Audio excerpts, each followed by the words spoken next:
Hello, and thank you for joining us today in our study of the book of Mark.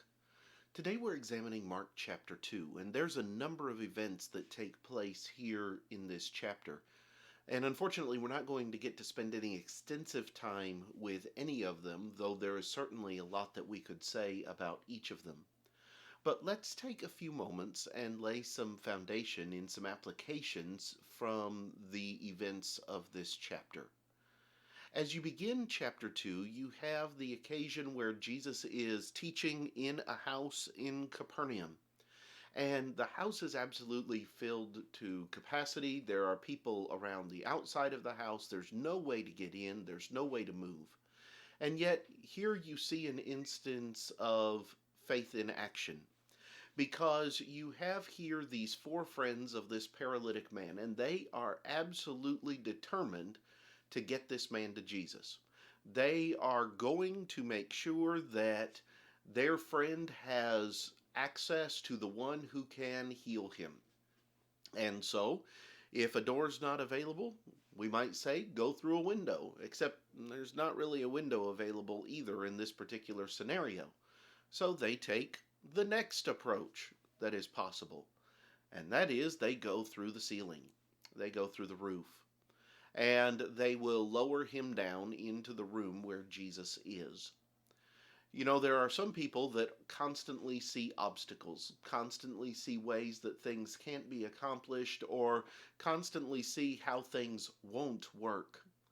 And then there are those who, in the interest of striving to do what is right, find ways to accomplish the tasks that need to be done.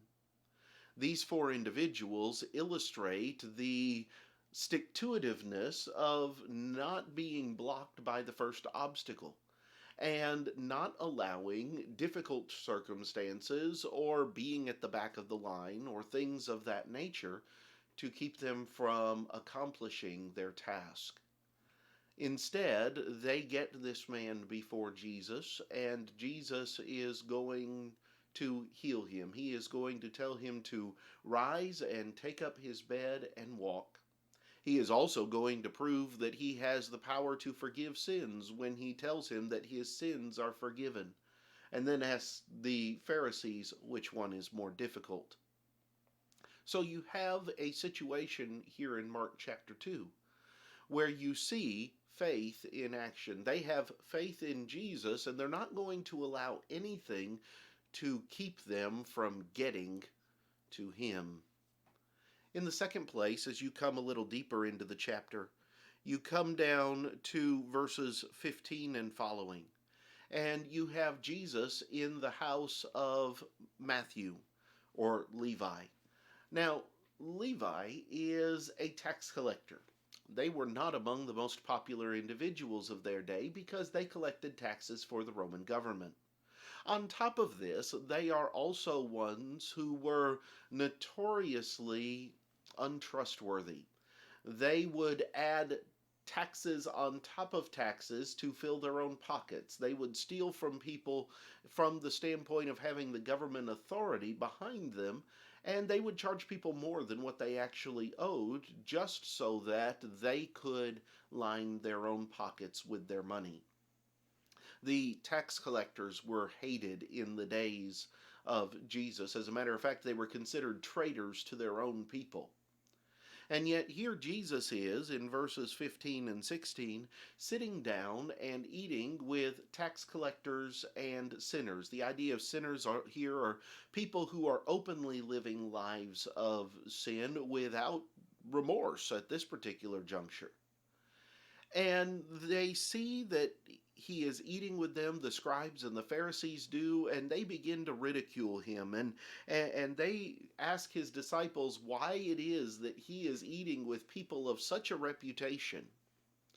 Jesus' response is going to be that those who are well have no need of a physician, but those who are sick. There are many today who take what Jesus did here and they use it to try to illustrate the fact that everybody is okay. That it doesn't matter what you're doing with your life, it doesn't matter how you're living your life, that Jesus reached out and he loved everybody. Now, there is a sense in which that is true.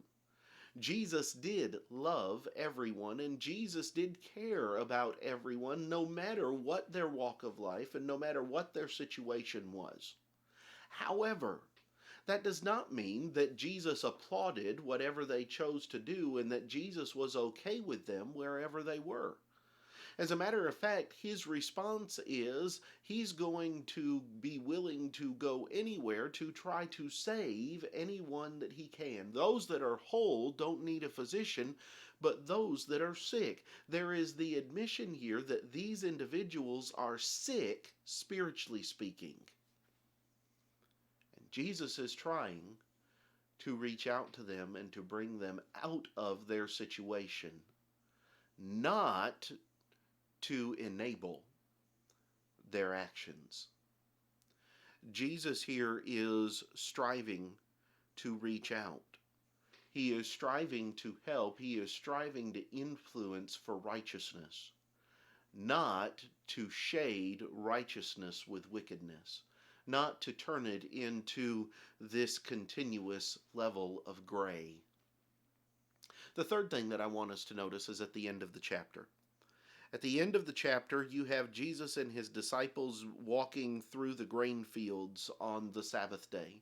And his disciples are going to pluck the heads of grain as they walk through, and they're going to eat them, being hungry. And the Pharisees, once again, are going to question the legality of what it is that Jesus is doing. And so you're going to have the question of violating the Sabbath. Have they done what is not lawful on the Sabbath?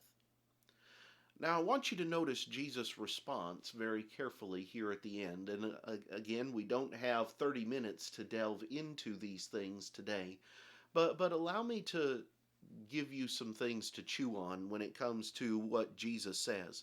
Jesus is going to utilize the example of David back in the book of 1 Samuel as an example of an individual who was hungry and he ate that wasn't officially given for him. Now, there are some who take what Jesus says, and it's important to combine it with the same sentiments utilized in Matthew and Luke as well to get the full picture of the discussion, because Mark just kind of gives the highlights. But some will take what Jesus says and they'll say, see, what he's saying is because David did it and you don't condemn David, we can do whatever we want to. Or they will state that he is saying that he is the Lord of the Sabbath, so he's not bound to the Sabbath and he can do whatever he wants to do. Yet neither of those answers is correct, and neither of those answers takes into account the true message of what Jesus is stating. What Jesus is saying here is that while sometimes things might seem to be unlawful, that doesn't necessarily mean they are, just because at first glance you might not think it looks right. David was one who received showbread from Abiathar that had already been taken off the table. Its purpose had already been fulfilled, and what had been required by the law had already been sustained. So what was it that the priests were to do with this bread once it came off? Well, the answer is the law said absolutely nothing about it one way or the other. There was no law either for utilizing this bread to give to somebody else or against being able to utilize this bread for somebody else. It was simply given to the priests, and after they had eaten it before the Lord as far as it was commanded, whatever was left they could use for themselves. So Abiathar is going to give it to David, and David is going to eat it. Now, legally, was there a law that said he could do that? No. There was no law, hence it was not lawful. But there also was no law that prohibited him from doing it. There was nothing that was said about this particular incident or this particular setting. Jesus is here saying that they're not violating the Sabbath. They're not working on the Sabbath just by walking through and stretching their hands out and grasping a few handfuls of grain as they walk by. They're not violating the Sabbath. He also says that he is the Lord of the Sabbath. The Son of Man is the Lord of the Sabbath. He knows what the rules and the laws for the Sabbath are because he's the one who gave them. He's the one who put them in place. He is not excusing their activity as being somehow okay because they're not doing anything worse than what David did. Nor is he saying that he can do whatever he wants and it doesn't matter what they think. Instead, he's saying that things are not always as they appear at first glance. That sometimes people might appear to be doing something that is wrong, when in actuality, they're not. And it's not always up to the appearance.